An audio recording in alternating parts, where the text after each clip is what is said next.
In Doha, negotiators are still trying to get a longer-lasting truce between Israel and Hamas. The original 4-day truce was extended by 2 days. Under the truce at the moment, Hamas is releasing hostages it took from Israel 6 weeks ago. Israel is releasing Palestinian prisoners it's holding and has stopped its bombardment of Gaza.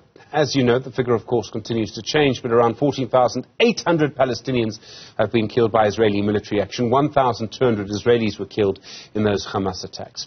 Professor John Stremlau is a professor of international relations, an extraordinary professor of international relations at Wits University. Professor Stremlau, good afternoon to you, and thank you for your time. There's a lot of talking going on. It seems several countries are involved in these negotiations. We've got Hamas, we've got Israel. Who are the other key players here? Well, the Americans are very busy at the moment, and it's very difficult to know whether there is something to this process of concentrating on the hostages and the humanitarian relief needs, which are undeniable. And I think South Africa has positioned itself very effectively to be pro-Palestinian, given the history of the apartheid-like squeezing of the Palestinians by the Israelis. But so long as Bibi Netanyahu is the prime minister of Israel, I don't see any accommodation in the longer term. And similarly, if Hamas dominates Gaza, it's also a non-starter for any kind of negotiation. So I think that the Biden administration is right to focus on the humanitarian and on the hostages. But I wish that Joe Biden had not been quite so quick to embrace Bibi Netanyahu. The director of the American CIA, Bill Burns, is there as well. I mean, would a spy boss be playing a direct role in these talks? Would other spy bosses be involved there? Well, you mentioned Bill Burns, and I've worked with him very closely for years when I was in Washington, and I respect him enormously, and he's very, very seasoned in Middle East politics because he was ambassador to Jordan, and he's in Qatar, and he's meeting with David Ben-Ara, the head of the Israeli security, and I think it's all about hostages, frankly, and I don't know what's going to happen, but I do have confidence that Bill knows at least what he's doing within the realities, which are very, very difficult. So we all know, the sort of general analysis is that the United States has huge influence over Israel.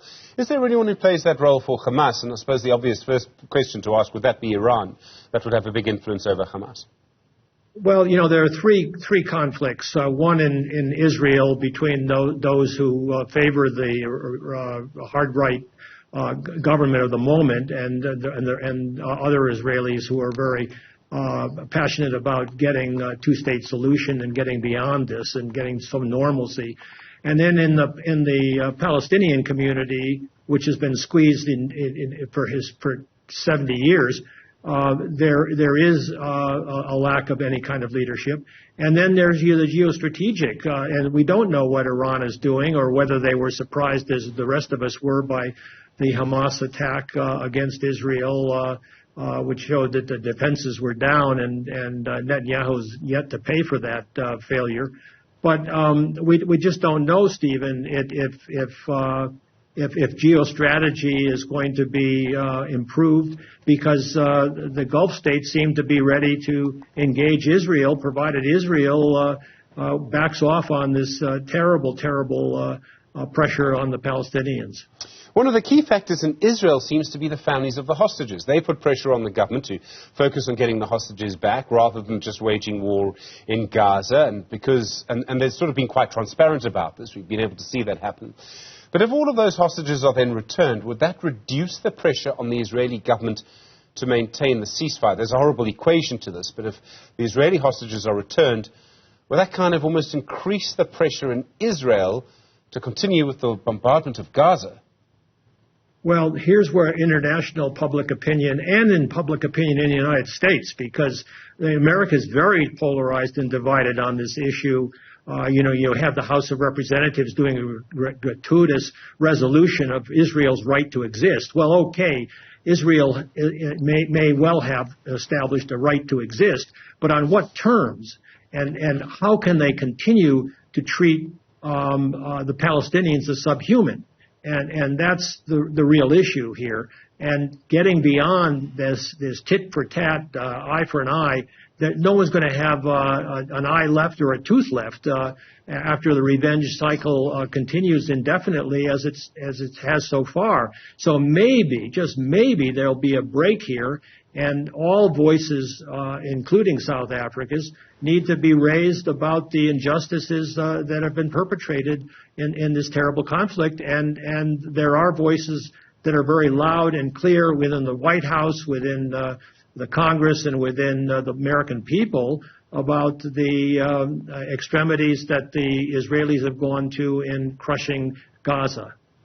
In the United States, I mean, such a key player in all of this. If Donald Trump wins the White House next year, could that change things? You say that public opinion in the United States is moving a little bit against Israel. We see that sort of in the Democratic Party more. Could there be a sort of big change in what the U.S. views on all of this? David, in a word, as Brian Klass, a friend who's written for the Atlantic Monthly, amplifying Trump's insanity is incumbent upon all responsible journalists. And he is really, as the Economist forecast for 2024, the great danger. The great danger in the world is the re-election of Donald Trump. So the more you can familiarize your listeners and viewers in South Africa with the dangers that Trump poses for democracy globally and for the interests of world stability, the better. I mean, he really is dangerous. Professor John Stremlau, thank you. Professor of International Relations, Extraordinary Professor of International Relations at Wits University. Really do appreciate the time.